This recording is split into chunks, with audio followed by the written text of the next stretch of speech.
The Medici.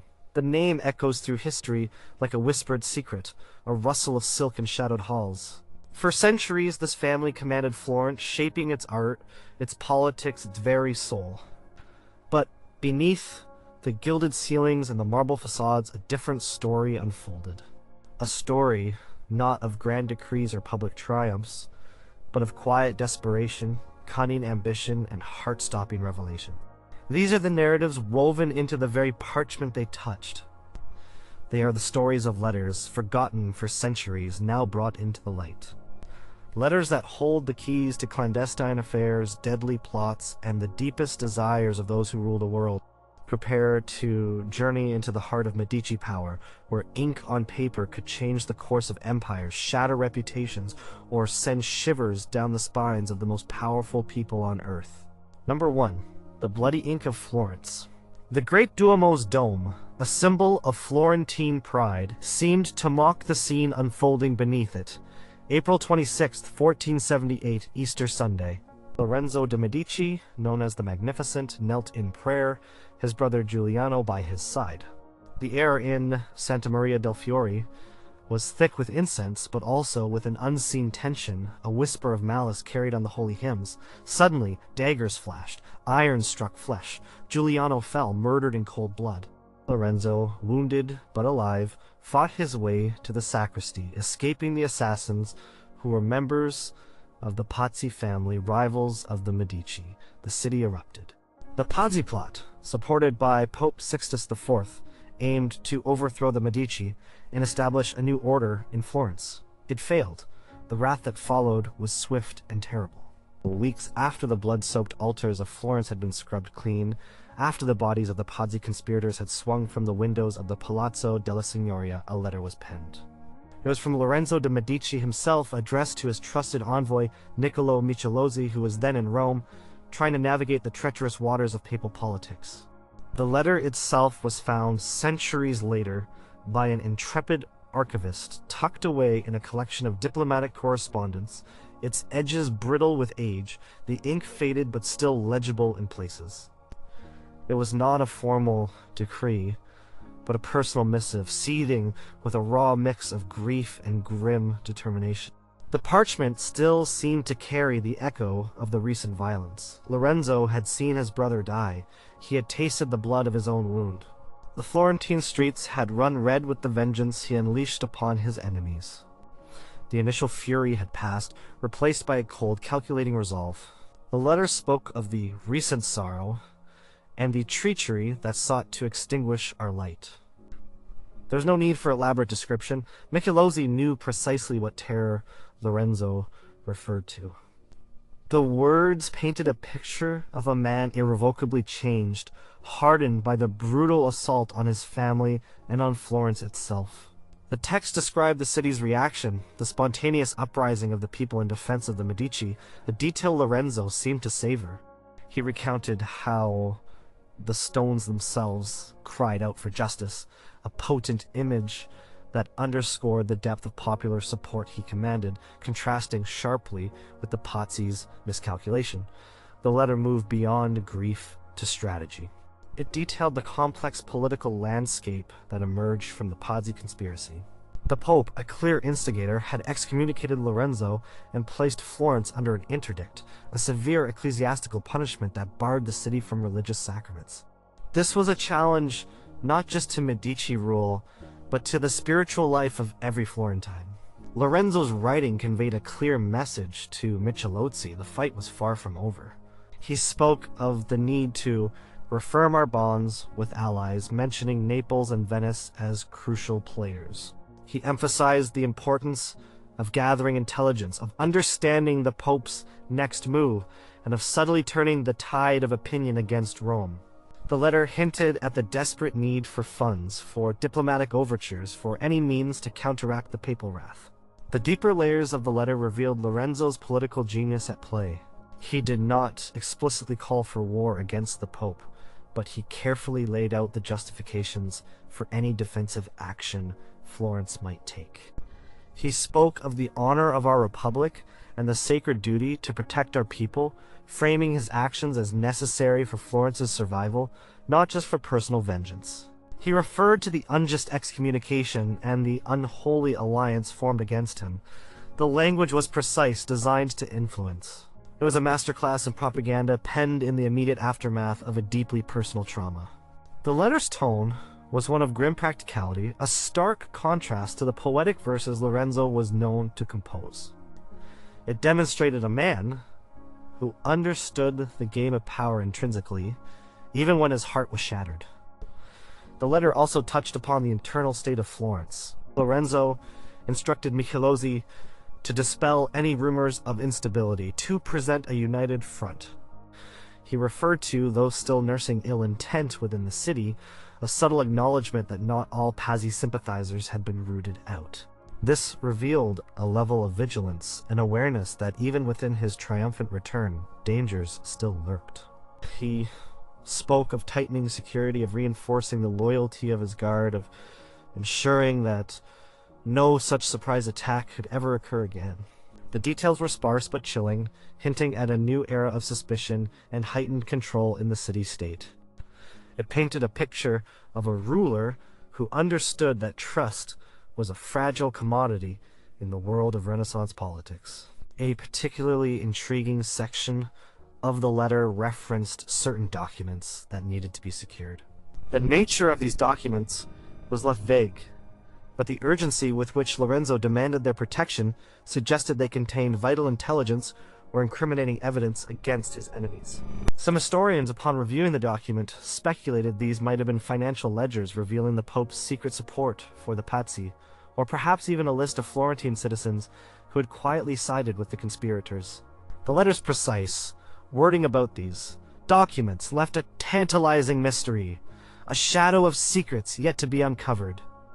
It reinforced the idea that Lorenzo was always several steps ahead, even in his moments of deepest despair. The letter concluded with a firm instruction to Michelozzi to continue his work tirelessly, to send regular updates, and to act with the utmost discretion. It was a message of grim determination, an order from a leader who had just faced down death and emerged, not broken, but sharpened. The document offered a rare, unvarnished glimpse into the mind of Lorenzo the Magnificent during his most trying period. It was a testament to his resilience, his political acumen, and the immense weight of the crown he bore. The ink, though faded, still carried the weight of that violent Easter and the subsequent struggle for the soul of Florence. It was a chilling reminder that even the most celebrated figures in history lived through moments of raw terror and ruthless decision. The very paper seemed to hum with the lingering tension of a city on the brink. Number 2. The Queen's Shadow Play. The court of France in the mid-16th century was a glittering cage, a world of lavish feasts, elaborate dances, and lethal whispers. At its center, navigating its treacherous currents, was Catherine de' Medici, Queen Consort, then Queen Mother, a woman who wielded immense power through her intelligence, her resilience, and a deep understanding of human nature. She had endured the brief reign of her husband Henry II, and then the even shorter reigns of her sickly sons Francis II and Charles IX. She ruled as regent, always surrounded by factions, religious strife, and ambitious nobles vying for influence. The air in the Louvre was thick with plots and counterplots, with the constant threat of religious civil war between Catholics and Huguenots. While Catherine, a Medici by birth, brought a Florentine cunning to the French throne. One particularly intriguing letter from Catherine de' Medici was discovered decades ago by a team restoring a wing of the Château de Chenonceau, a castle she cherished. It was not in a formal archive, but hidden behind a loose stone in a secret compartment of a writing desk, tucked away amongst personal effects and a small, delicate fan. The parchment was thin, almost transparent in places, and the handwriting, though elegant, bore the swift, decisive strokes of a woman accustomed to quick decisions. The letter was undated, but its content, referencing the ongoing troubles in Paris and the necessity of decisive action against the obstinate, strongly suggested it was penned shortly before, or perhaps even in the immediate aftermath, of the infamous St. Bartholomew's Day massacre in August 1572. It was addressed to an unknown recipient, merely referred to as "Mon ami, my friend," implying a confidante of the highest trust, perhaps even a spy within the Huguenot ranks, or a loyal Catholic noble whose counsel she valued above all others. The letter began with a deceptively calm tone, detailing the Queen's frustrations with the Huguenot leader, Admiral Gaspard de Coligny, who held considerable sway over her son, King Charles IX. Catherine expressed her concern that Coligny's influence was drawing France into a war with Spain, a conflict she desperately wanted to avoid. She described Coligny as poisoning the king's mind and spoke of the urgent need to sever this debilitating attachment. The words themselves were measured, almost clinical, but the underlying tension was palpable. It was clear that Coligny, despite being a prominent Protestant leader who had recently been brought into the Royal Council, was viewed as a dangerous obstacle to her vision for France. The language used was carefully chosen, hinting at a grave threat without explicitly outlining any violent intention. The missive then hinted at remedies that may prove bitter, but are nevertheless necessary for the health of the realm. This phrase, devoid of any direct violent command, was deeply unsettling. It suggested a cold, calculated decision, an understanding that drastic measures would be required to achieve her political aims. The letter did not contain any direct orders for a massacre, but it spoke of a cleansing, a purification of the court. It mentioned the need to secure the loyalty of the Catholic factions and silence the discordant voices that threatened the kingdom's stability. The words were veiled, but their implications were clear. The stage was being set for a confrontation that would not end peacefully. The Queen's foresight, or perhaps her manipulation, was evident in every line. The letter also referenced the nervous disposition of King Charles IX, Catherine's son, and the volatile nature of the Parisian populace. This showed Catherine's keen awareness of the pressures on the young king and the deep-seated religious hatreds simmering in the city. She understood that a spark could ignite a blaze, and her words almost seemed to suggest she might be prepared to provide that spark. She spoke of the importance of controlling the narrative, of ensuring that whatever events transpired, they would be perceived as necessary and justified. This demonstrated her astute political intelligence, her understanding that perception was as important as reality, particularly in a volatile time. The careful wording allowed for plausible deniability while conveying a firm intent. A particularly chilling part of the letter spoke of the importance of preempting any further schemes. This phrase, historians have suggested, might refer to rumors of a Huguenot plot against the royal family, rumors that Catherine may have actively encouraged or even fabricated to justify her actions. The letter never explicitly stated such a plot, but it invoked the fear of one, implying that any action taken would be a defensive measure. It was a masterclass in political maneuvering, creating a climate of fear and necessity without overtly admitting to any specific plan of violence. The words carried the weight of unspoken threats and dark possibilities, a true reflection of the dangerous world Catherine inhabited. The letter also touched upon the necessity of managing various noble factions, particularly the powerful Guise family, who are staunch Catholics and fierce rivals of the Huguenots. Catherine wrote of the need to channel their fervor, implying that she intended to use their religious zeal for her own purposes. She hinted at certain understandings that had been reached, agreements that would ensure the Guises' cooperation without giving them excessive power. It was a balancing act, a delicate dance between powerful forces, and Catherine's words showed she was a master choreographer of this deadly ballet. The letter hinted at the web of alliances and rivalries that characterized the French court.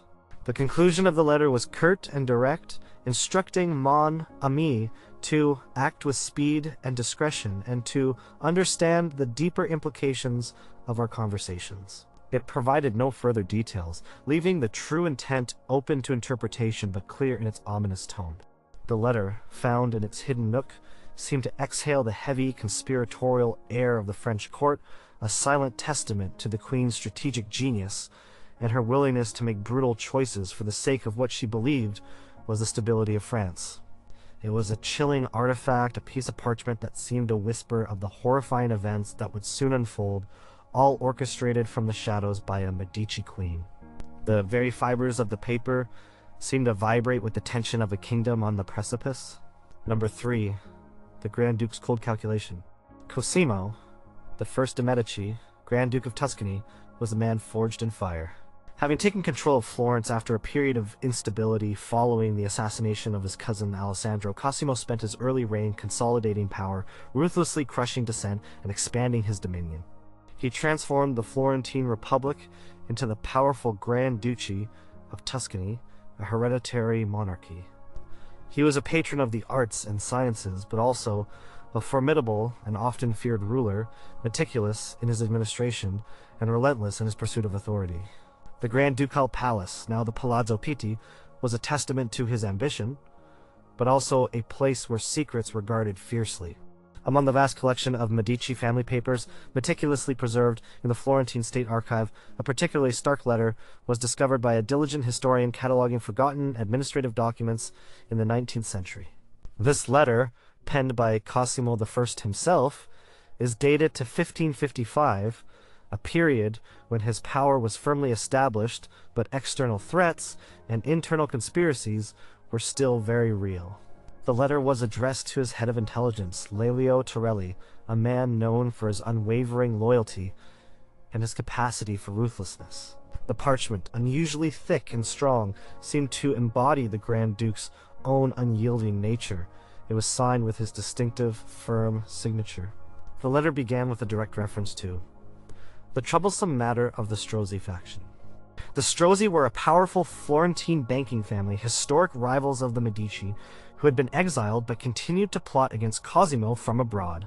Piero Strozzi, a formidable mercenary captain, was a constant thorn in Cosimo's side, leading forces against him in various conflicts. Cosimo's words expressed a chilling patience, stating that their continued insolence grows wearisome. This opening, devoid of any emotional outbursts, set a tone of cold, detached determination. And it was not a plea for action, but a directive, a statement of intent from a ruler who saw his enemies as little more than problems to be solved. The bulk of the letter detailed a complex intelligence operation. Cosimo instructed Torelli to deepen our network of informants within French territory, where many of the Strozzi exiles resided. He emphasized the importance of identifying their financial backers, their communication channels, and their movements.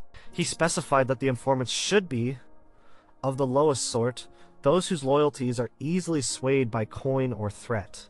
This revealed Cosimo's pragmatic approach to espionage, his willingness to use any means necessary to achieve his objectives.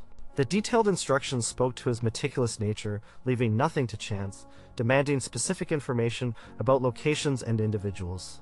The letter then delved into a particularly chilling aspect, the acquisition of certain remedies for the Strozzi leaders. While never explicitly naming poison, the context of the words remedies that relieve all burdens, and solutions that bring lasting quiet left little room for doubt. Cosimo instructed Torelli to engage with physicians of discreet practice, and to ensure that any substance acquired left no trace. The phrasing was an exercise in plausible deniability, yet the intent was undeniably sinister. It painted a picture of a ruler who would not hesitate to use deadly force, even through clandestine means, to eliminate threats to his power. This section of the letter was particularly disturbing, hinting at a dark history of political assassinations. Cosimo also emphasized the need to sow discord within the Strozzi ranks. He instructed Torelli to spread rumors to create suspicion between their leaders and to exploit any existing rivalries. He called for seeds of distrust to be planted, ensuring that the faction would eventually devour itself from within. This demonstrated Cosimo's understanding of psychological warfare, his belief that internal divisions could be as effective as direct confrontation. The letter showcased his strategic mind, capable of planning long-term campaigns of attrition against his enemies, rather than just resorting to immediate violence.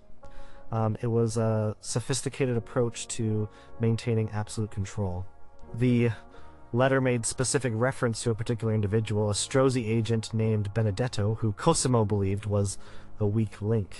He instructed Torelli to cultivate his acquaintance and to exploit his vices, subtly implying blackmail or manipulation.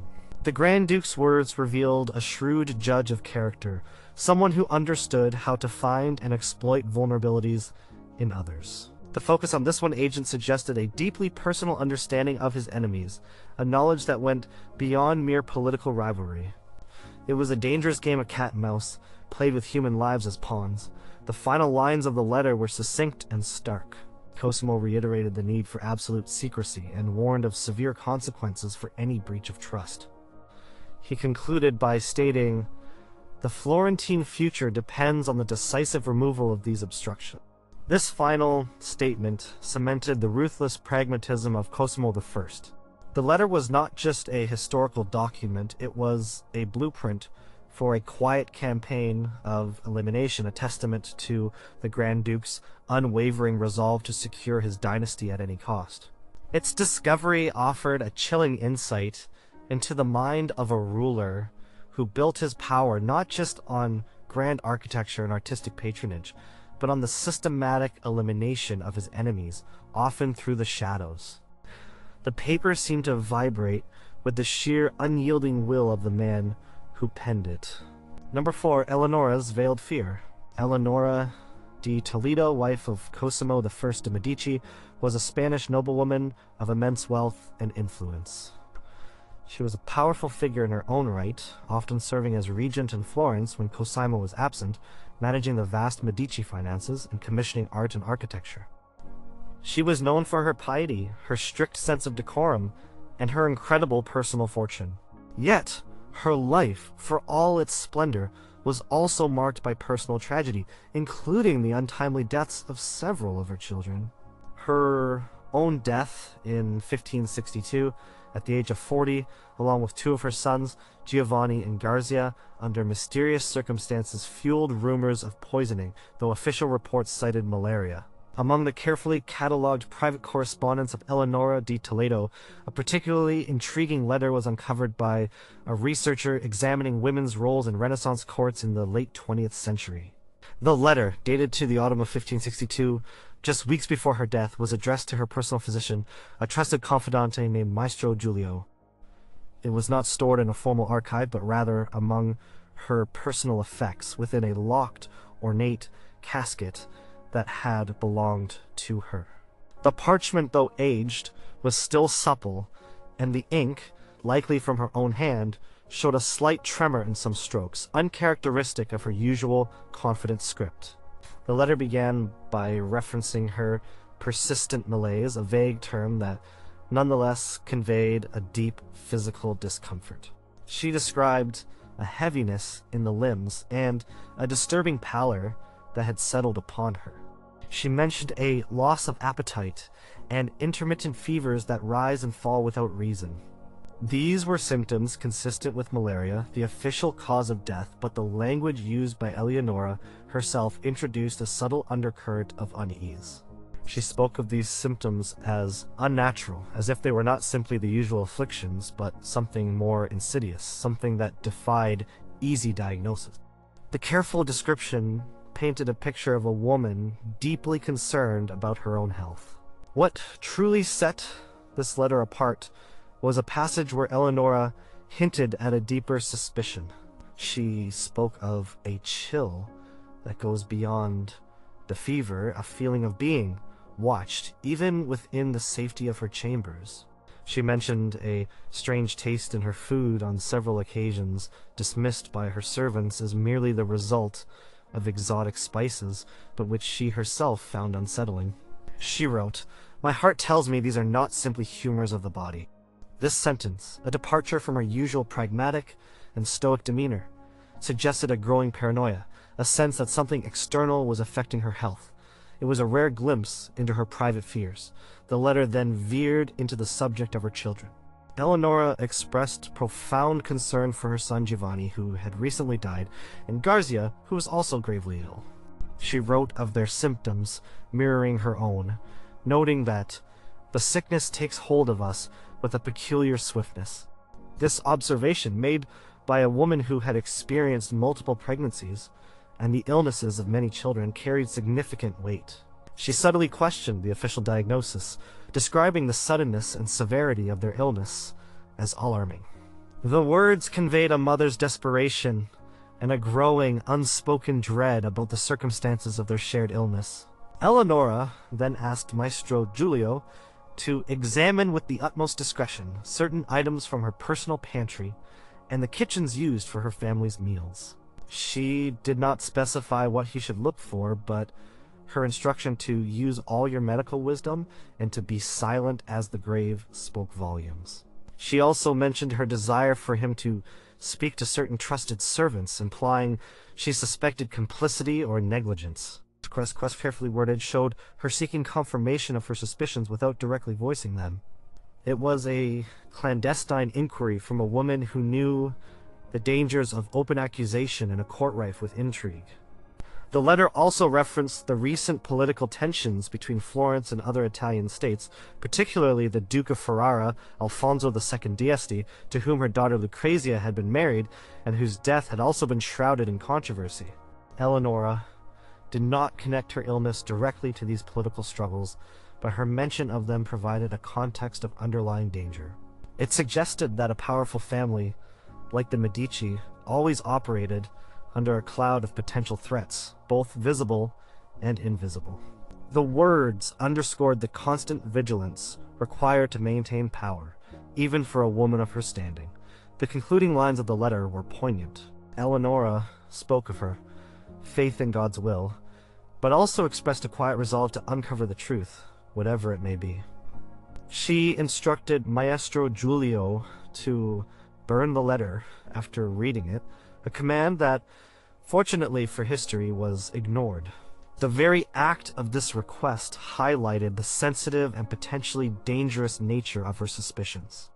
The letter offered a chilling private window into the final days of a powerful Medici woman, haunted by illness and a creeping fear that her ailments were not natural, but the work of a hidden hand. The paper seemed to vibrate with a faint, chilling tremor, a testament to the Queen's unspoken dread. Number 5. The Pope's Desperate Plea. May 1527, Rome, the Eternal City, was consumed by a hellish inferno. The sack of Rome, perpetrated by the mutinous and unpaid troops of Emperor Charles V, was an event of unimaginable brutality. Soldiers, a mix of Lutherans and Catholics, poured into the city, looting, burning, and massacring with indiscriminate savagery. Churches were desecrated, palaces plundered, and the populace subjected to rape and torture. At the heart of this chaos, trapped within the formidable Castel Sant'Angelo, was Pope Clement VII, born Giulio de' Medici. He had sought refuge in the papal fortress as his city crumbled around him, a prisoner in his own domain, watching from afar as the very symbols of his authority were destroyed. Amidst the chaos and desperation of the siege, a small, heavily sealed letter was secretly smuggled out of Castel Sant'Angelo. It was addressed to Cardinal Ercole Rangone, a trusted ally of the Pope, who was outside Rome and desperately trying to gather forces for Clement's relief.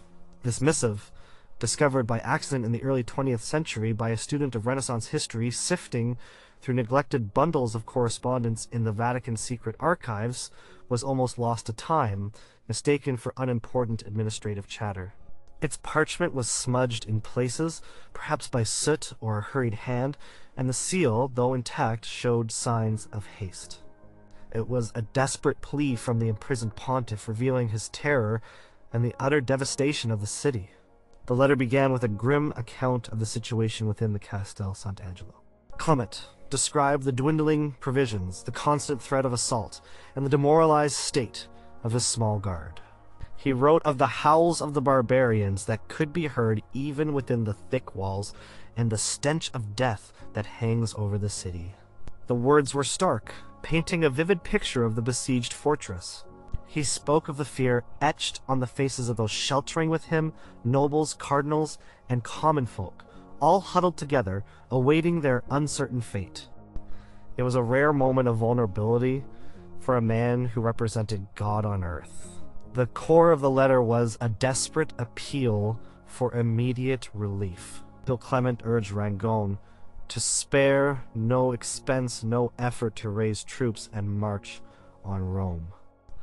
He promised immense spiritual rewards for those who came to his aid, but also hinted at financial incentives, a subtle but clear indication of the dire circumstances. He spoke of his willingness to cede territories and grant dispensations to secure his freedom. The urgency was palpable in every line, a cry for help from a trapped and terrified leader. The desperation was not simply for his own life, but for the very dignity of the papacy itself. Clement then detailed the horrors unfolding in Rome.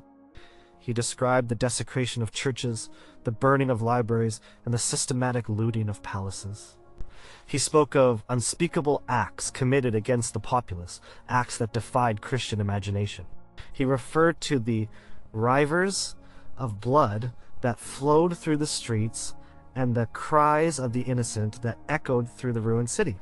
While he did not explicitly name the imperial troops as heretics, his descriptions hinted at a profound sense of outrage and betrayal. The sheer scale of the destruction described in the letter underscored the magnitude of the tragedy. A particularly poignant section of the letter expressed Clement's anguish over the fate of the city's treasures. He bemoaned the loss of countless works of art and the destruction of holy relics, describing it as a wound to the soul of Christendom. He spoke of Michelangelo's sketches lying beneath ashes, and Raphael's frescoes marred by blasphemous graffiti. This lament, coming from a Medici, a family renowned for its patronage of the arts, added another layer of tragedy to the letter. It was not just a political or spiritual defeat, but a cultural catastrophe of immense proportions.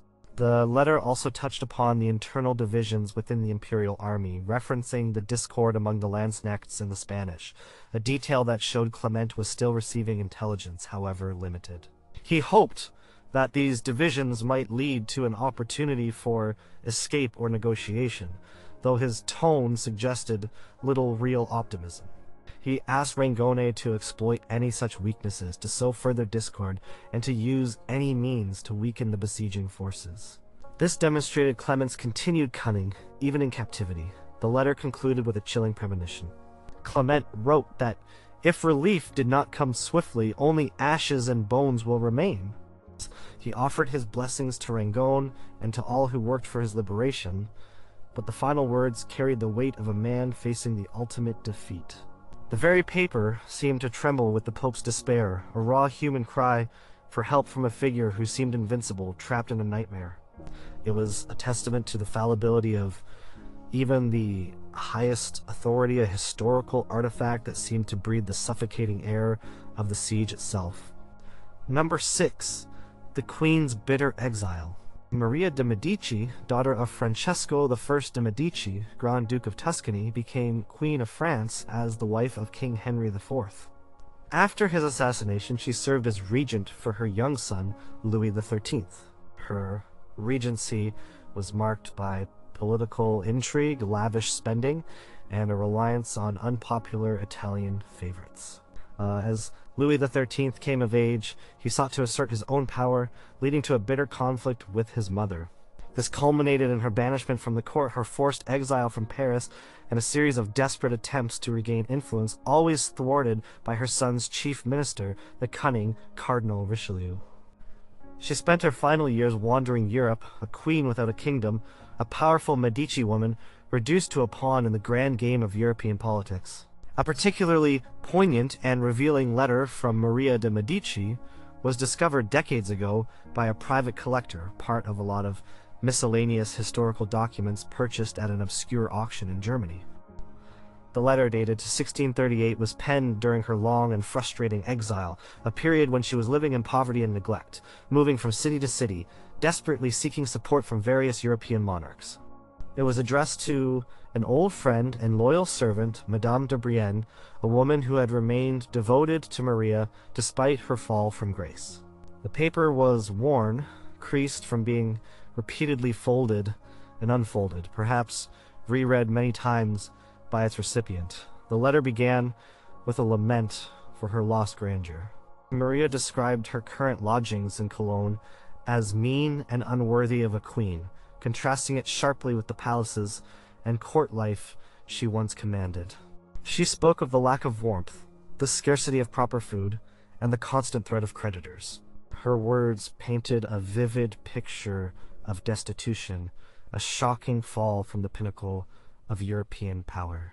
She recounted her humiliation, her desperate attempts to secure an audience with various rulers who now avoided her, treating her as a liability rather than a queen.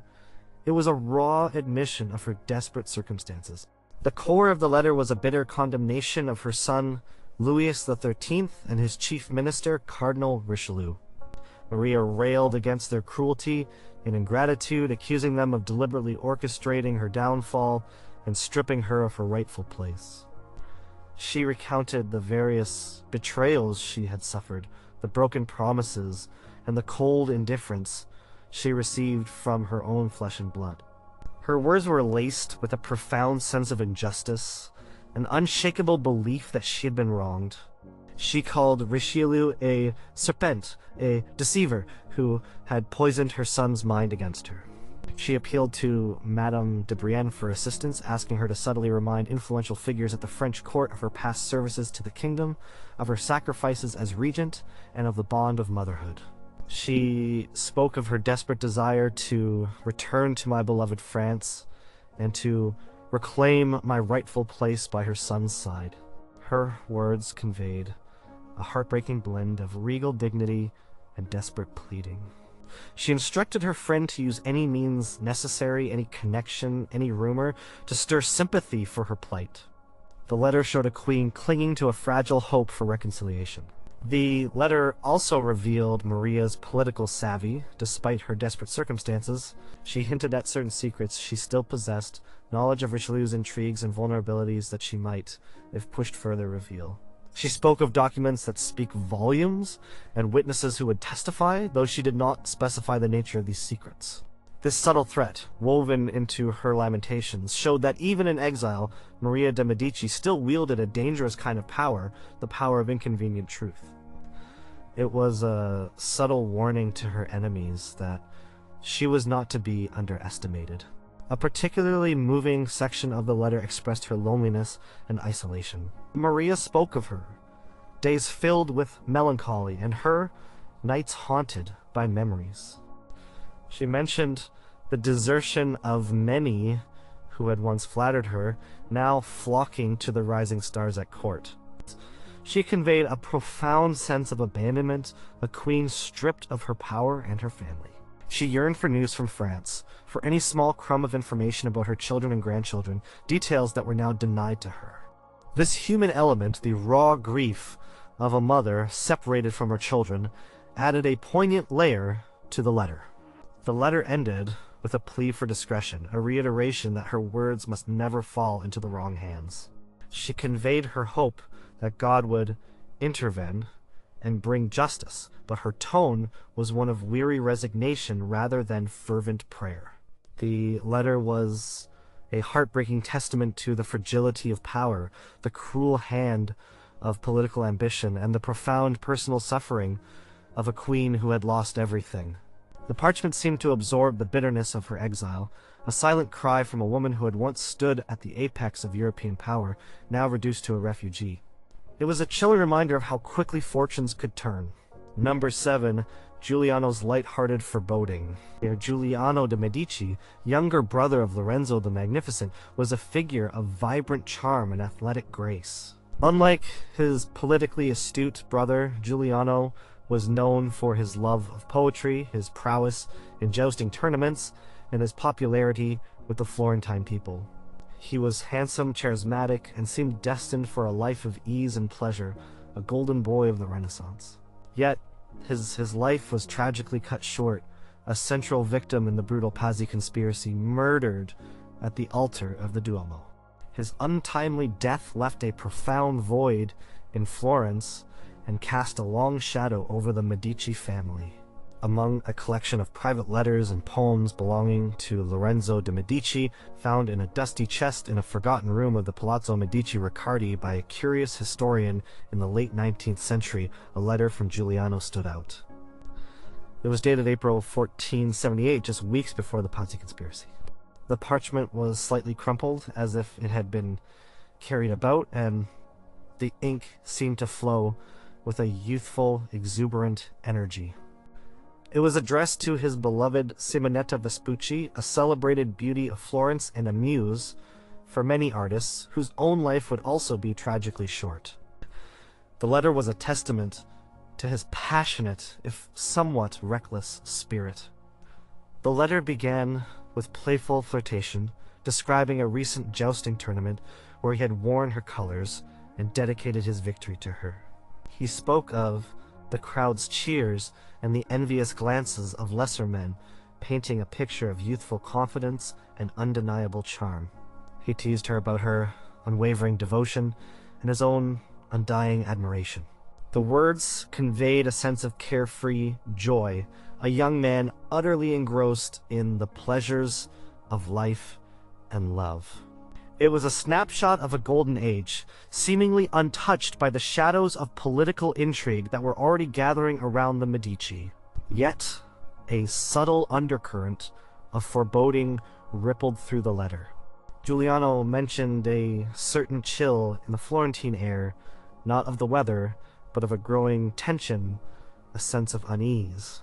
He spoke of whispers heard in the piazza and unfamiliar faces observed in the shadows, dismissing them lightly, almost with a cavalier disregard, but acknowledging their presence nonetheless.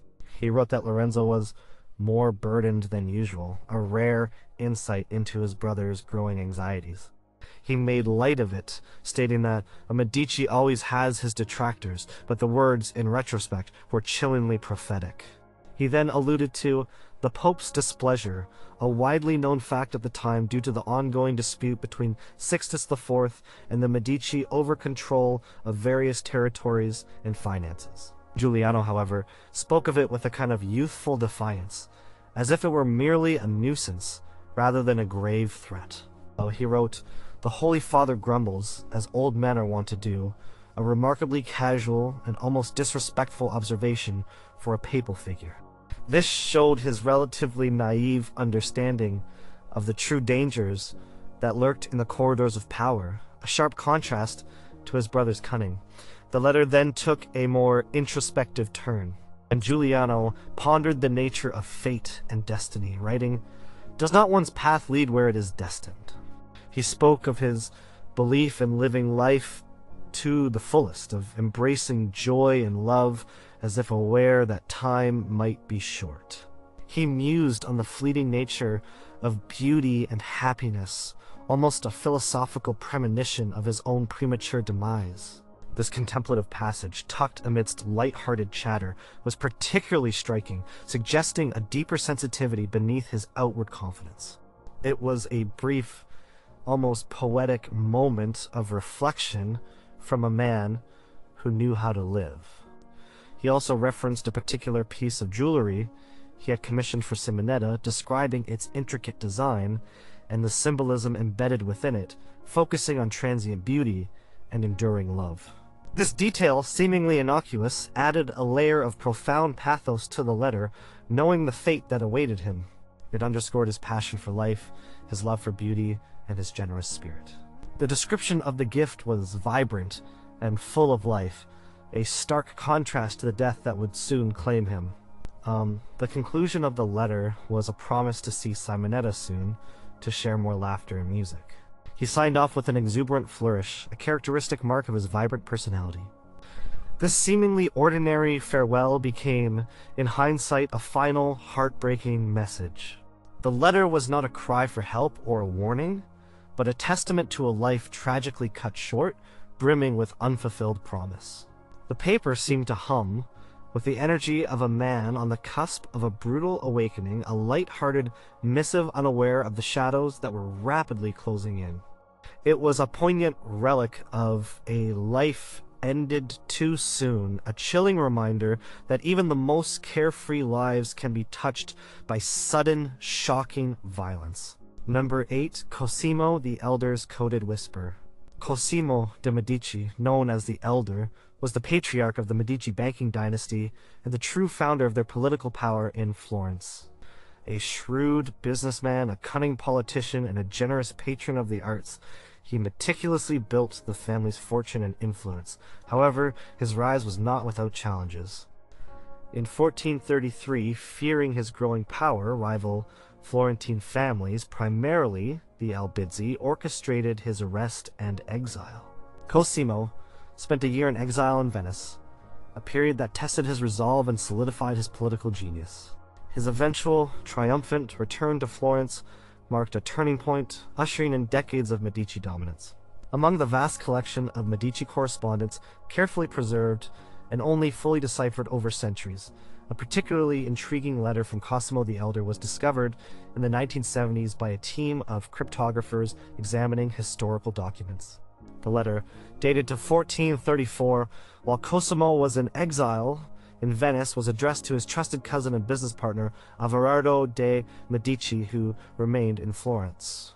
It was not stored in a public archive, but rather in a private family collection meticulously kept, yet its true nature as a coded message had long gone unrecognized. The parchment was thin, almost transparent, and the handwriting was small and precise, as if designed to conceal.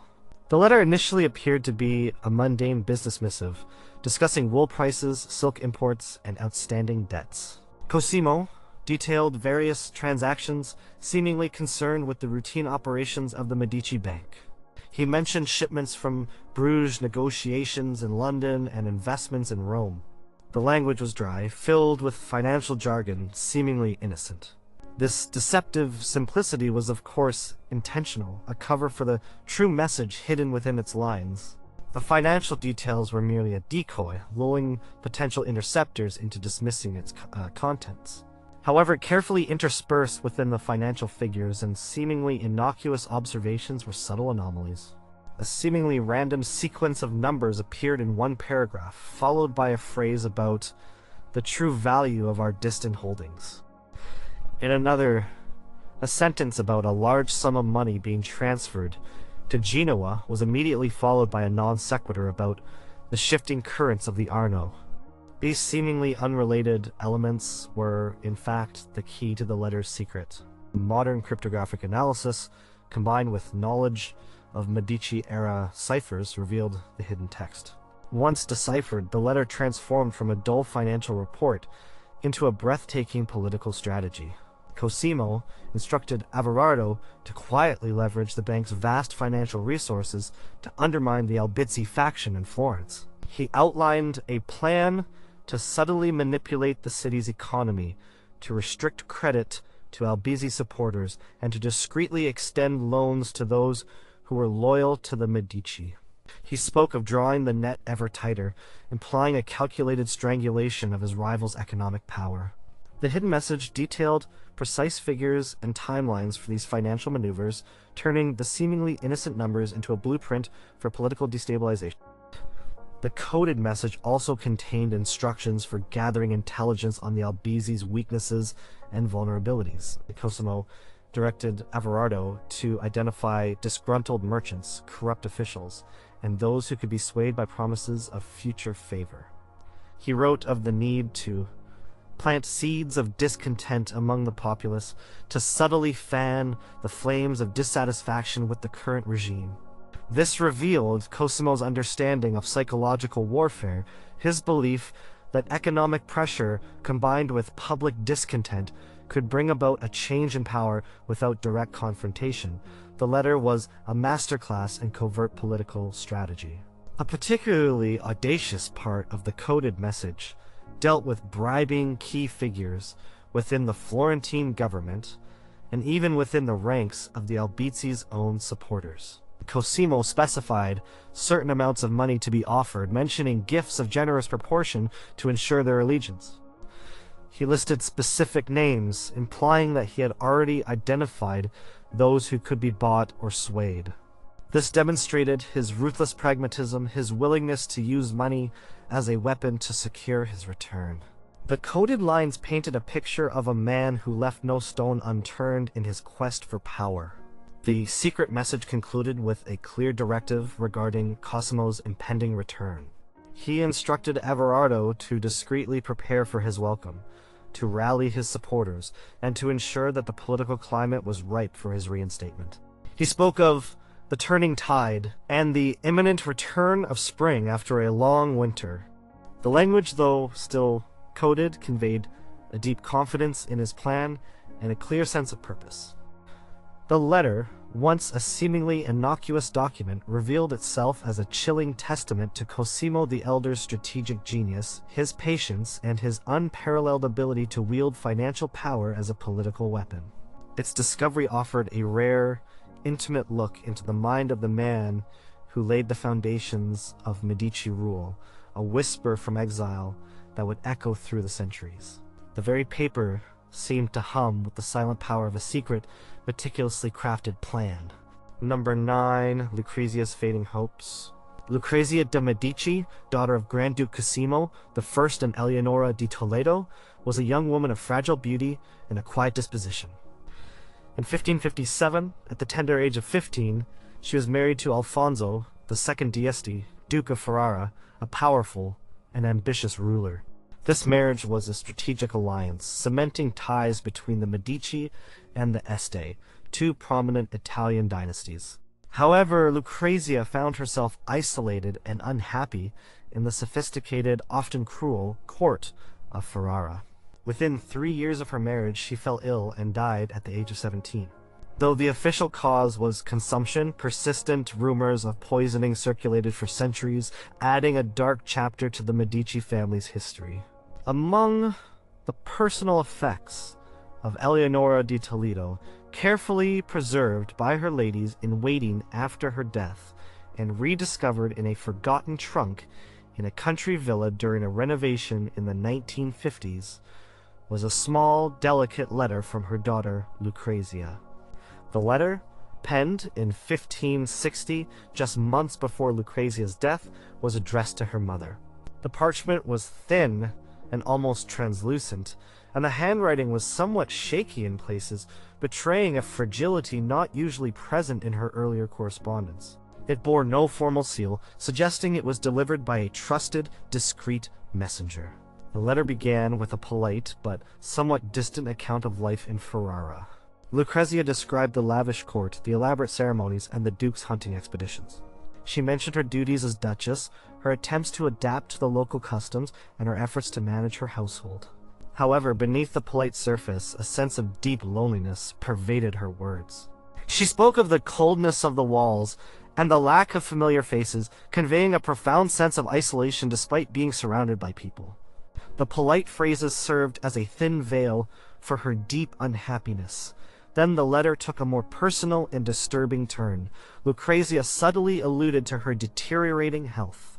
She spoke of a persistent cough and a lightness in the head that often left her feeling weak. She mentioned a weariness that no amount of rest could dispel and a troubling tightness in the chest.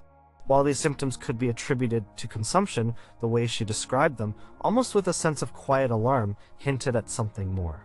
She did not complain openly, but her detailed recounting of her physical state seemed to be a desperate cry for her mother to recognize her plight. What made the letter particularly unsettling was a passage where Lucrezia spoke of her growing unease regarding her food and drink. She mentioned a strange bitterness in the wine and a peculiar taste in the broth on several occasions, which she at first dismissed as the fault of the cook, but which had become a recurrent concern. She did not accuse anyone directly, but her words conveyed a subtle, creeping suspicion. She wrote, "My maids insist it is merely the unfamiliarity of the kitchen, but my stomach protests otherwise." This quiet doubt, expressed to her mother, underscored the hidden fears of a young woman in a foreign court. Lucrezia then spoke of her husband, Alfonso. Her words were formal and respectful, as befitted a duchess writing of her duke, but they lacked any warmth or affection. She described his devotion to hunting and his busy schedule, which kept him frequently absent. She did not complain about his neglect, but the absence of any loving sentiment in her description was glaring. She spoke of her solitary evenings and her longing for true companionship, a poignant admission of her loneliness within the marriage. It painted a picture of a marriage of convenience, devoid of emotional connection. The letter also referenced the political climate between Ferrara and Florence, alluding to subtle tensions and unspoken grievances that had existed between the two houses for centuries. Lucrezia mentioned certain disagreements that seemed to keep her husband preoccupied, implying that their marriage was less a bond of affection and more a fragile political instrument. This context added another layer of vulnerability to her situation, suggesting that her well-being was intertwined with the volatile power dynamics of the Italian states. The concluding lines of the letter were filled with a profound sense of resignation. Lucrezia expressed a longing for her Florentine home and a quiet despair about her future. She wrote, "I pray for strength, but I fear my spirit is fading." She signed off with a simple, "Your devoted daughter," a phrase that seemed to carry the weight of all her unspoken sadness. The letter, discovered in her mother's personal effects, was a tragic testament to Lucrezia's brief, unhappy life and the chilling rumors that followed her death. The parchment seemed to absorb the quiet sorrow of a young woman's fading hopes, a whisper from the grave. Number 10. The Cardinal's unholy ambition.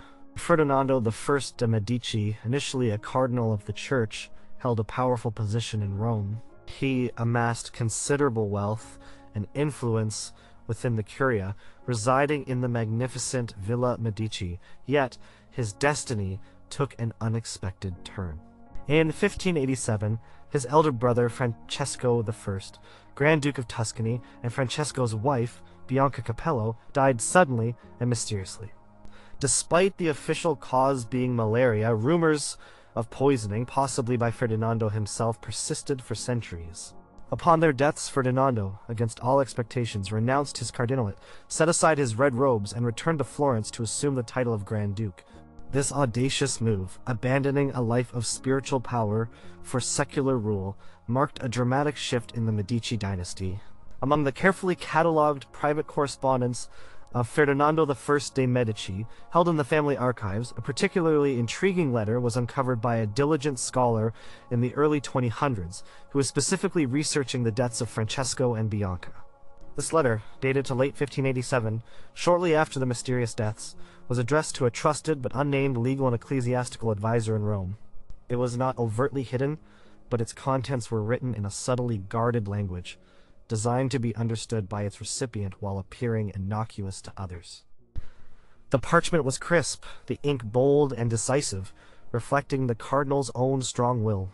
The letter began with a formal expression of grief for his deceased brother and sister-in-law, referring to their untimely passing and the bereavement that has befallen our house. The words were outwardly sorrowful, but the lack of genuine emotion, the almost perfunctory tone, was striking. He briefly mentioned the official cause of death, but the casual manner in which he did so, almost as an aside, was curious. It seemed to suggest that the official narrative was merely a convenient facade quickly dispensed with. He then transitioned to the urgent matter of succession. The core of the letter revealed Ferdinando's audacious plan to abandon his cardinalate. He wrote of the weight of responsibility now resting upon him and the necessity of serving the true interests of Florence. He spoke of the reluctance with which he considered laying aside his ecclesiastical vestments, a reluctance that seemed entirely theatrical given his subsequent actions. He requested his advisor to immediately begin the complex process of obtaining papal dispensation for his resignation from the College of Cardinals. He detailed the specific legal arguments to be made, the precedents to be cited, and the financial considerations that might expedite the process. What made the letter particularly compelling was Ferdinando's thinly veiled ambition. While he claimed to be driven by duty to his family and to Florence, his words betrayed a shrewd calculation. He emphasized the destabilizing effect of a prolonged interregnum and the need for strong, decisive leadership to ensure the continuation of the Medici dynasty. He subtly hinted at his own qualifications, his experience in Roman politics, and his widespread connections. There was an unspoken belief that he was the only one capable of steering the Florentine ship, an assertion of his own superiority over any other potential claimant. The letter also touched upon the immediate political climate in Florence. Ferdinando instructed his advisor to monitor any reactions from other European powers to the sudden deaths and his planned succession. He specifically mentioned Spain and the Empire, urging vigilance against any attempts to interfere in Florentine affairs. He spoke of the need to secure our borders and to reinforce our diplomatic ties, implying a readiness to defend his claim through force if necessary.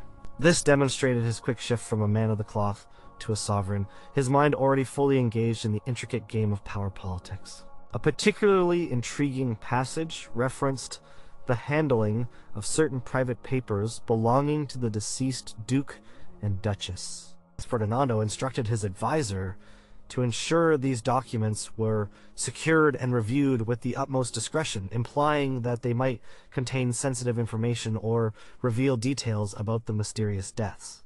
He did not specify what he was searching for, but the urgency of his command and the emphasis on secrecy hinted at a desire to control the narrative surrounding their passing and to eliminate any potential challenges to his claim. This subtle directive left a chilling layer of suspicion hanging over his intentions. The letter concluded with a firm instruction regarding the speed of the papal dispensation process, emphasizing that no delay can be tolerated. He signed off with his cardinal's title, a poignant reminder of the life he was so readily abandoning.